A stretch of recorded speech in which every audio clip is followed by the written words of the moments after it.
Vamos a presentarlo a un querido amigo como es Alejandro Kaufman, es ensayista, es crítico cultural, es profesor universitario, es escritor.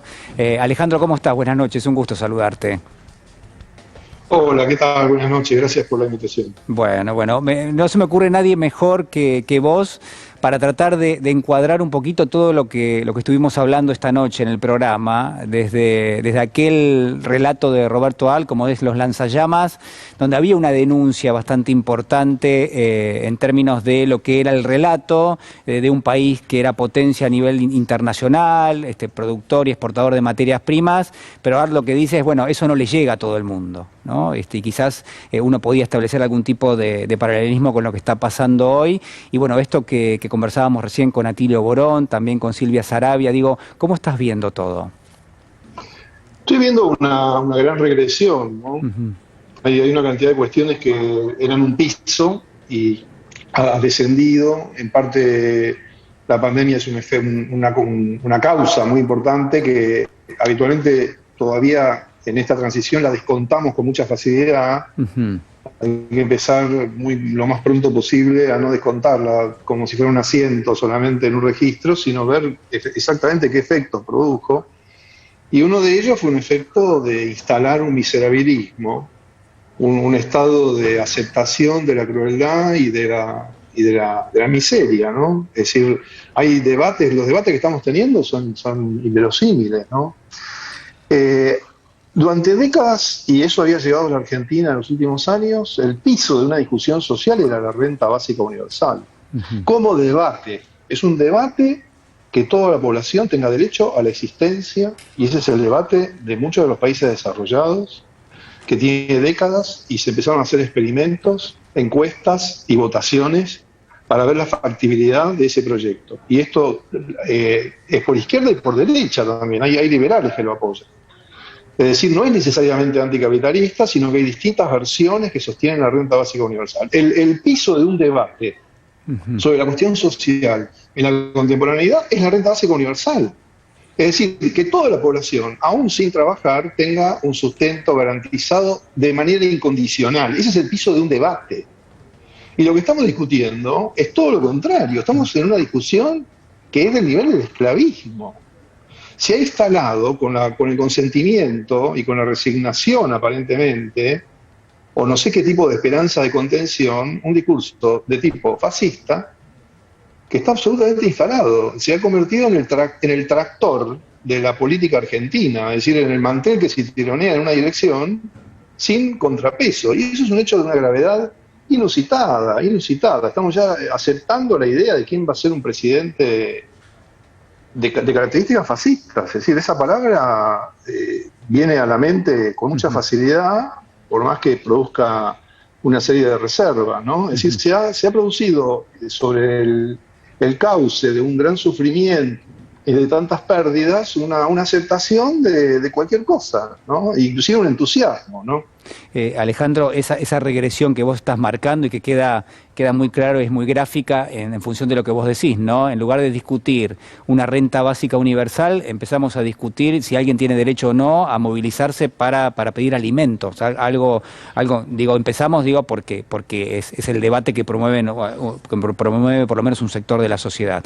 Pero hay elementos que vos ves que son domésticos y que coadyuvan para que eso se lleve adelante, o también hay un marco internacional que lo promueve?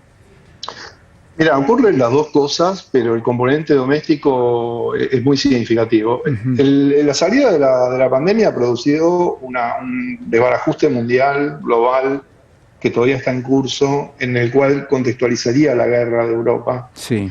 porque las cosas han ocurrido al revés de como mucha gente ha supuesto. En lugar de propiciar el totalitarismo, la pandemia, lo que propició es el debilitamiento de la gobernabilidad. O sea, produjo un debilitamiento de la estatalidad en todo el mundo. La pandemia no fue un pretexto adecuado, como algunos han temido, y siguen insistiendo, de instalar control social, orden, autoritarismo. No, pasó todo lo contrario. Es decir, no se pudo hacer lo que se debería haber hecho, no se pudieron salvar las vidas que podían haber sido, las muertes que podían haber sido evitadas y las vidas que se podían haber salvado no se pudieron salvar.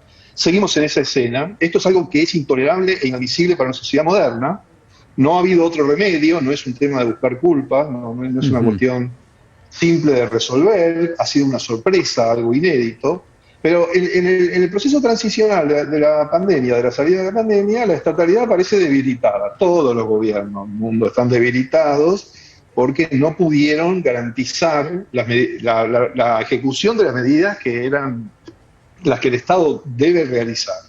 No se pudo vacunar a toda la población, pasaron 2 años y no se pudo hacer. Todavía no se sabe cómo va a terminar la cuestión. Es una situación muy grave a nivel global. Y la guerra en Europa está en el contexto de agravamiento de lo que sí es un pretexto para introducir orden, que es una guerra. La mejor manera de establecer el estado de excepción, o sea, imponer obediencia, imponer orden, es una guerra, porque hay un enemigo externo, y entonces es inevitable cuadrarse, digamos, ¿no es cierto?, de situarse en una línea predeterminada. Y a nosotros nos involucra también, porque vos fijate cómo después de tanta cháchara sobre la censura o la libertad de expresión durante la pandemia, la libertad en general, aceptamos sin decir nada la censura que hay en las redes, a partir de las redes sociales gobernadas por Estados Unidos, siendo nosotros neutrales respecto de esta guerra, sin ningún involucramiento, aceptamos censura sobre algunos de los medios que son una parte en este conflicto, y aceptamos la censura, aceptamos en las redes sociales que los medios de origen ruso no se puedan ver. Es decir, que hay una distorsión cognitiva, política, institucional, que está vinculada con ese fenómeno global. Pero en la Argentina hay un componente adicional que es una brutalización. Es decir, es la oportunidad para que los intereses concentrados hagan un enorme avance y entonces pongan en discusión el derecho a comer, el derecho a vivir, el derecho a la existencia, porque plantear la violencia represiva con respecto a los movimientos sociales y retroceder de esa manera respecto de la idea de renta básica universal es una brutalización realmente inusitada y no sé cómo compararla con otros países. Supongo que esa comparación podemos sacar distintas conclusiones. Pero respecto de la historia reciente argentina es gravísimo, eso es un hecho, porque lo que pasa en la Argentina es que los llamados planes eran una forma de alcanzar la renta básica universal.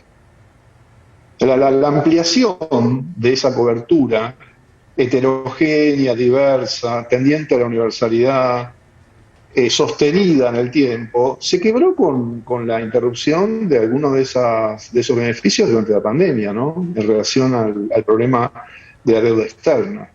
Y ahí vamos a otro aspecto que es local, que es nuestro, que es la temporalidad en el peronismo, ¿no? Acá el conflicto que tenemos es entre lo que constituye el peronismo, que es la inmediatez, es hacer cosas ya, ahora.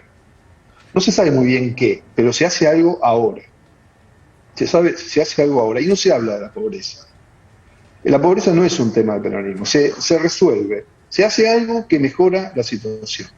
Eso es un polo. Y el otro polo es hablar del futuro, que es la retórica socialdemócrata, la retórica liberal progresista, que es que algún día cuando todo mejore y haya más riqueza y haya crecimiento, entonces estaremos mejor. Ese discurso no es el discurso del peronismo.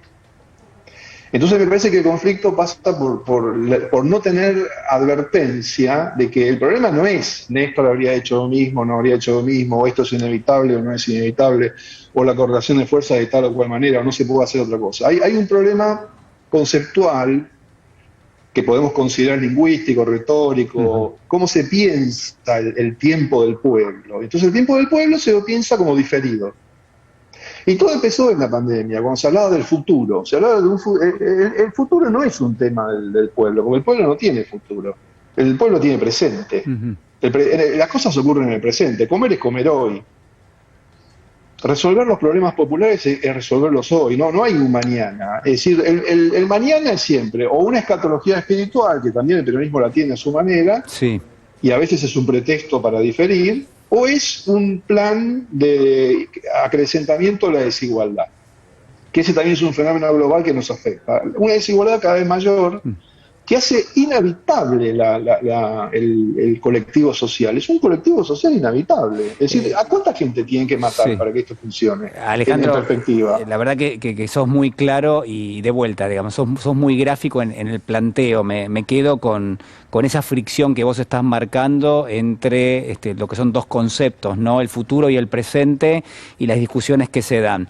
La verdad que te agradezco muchísimo, se nos terminó el tiempo en el programa, pero bueno, por supuesto sos siempre bienvenido y nada, un gustazo y un honor tenerte esta noche con nosotros.